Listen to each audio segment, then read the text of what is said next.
Let me show you how to use Chatgpt for translation.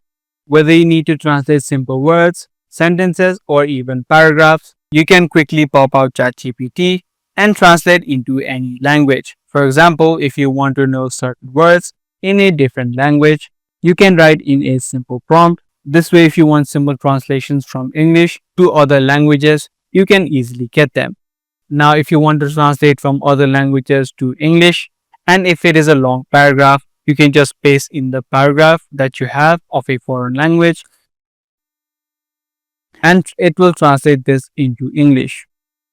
So both ways, if you want to translate from English to other languages and from other languages to English, whether they be simple words, sentences or paragraph, you can easily do it within ChatGPT. So this is the way that you use ChatGPT for translating languages. If this guide video was helpful to you, do let us know by giving this video a thumbs up. That's going to be all for today. I'll see you guys in the next one.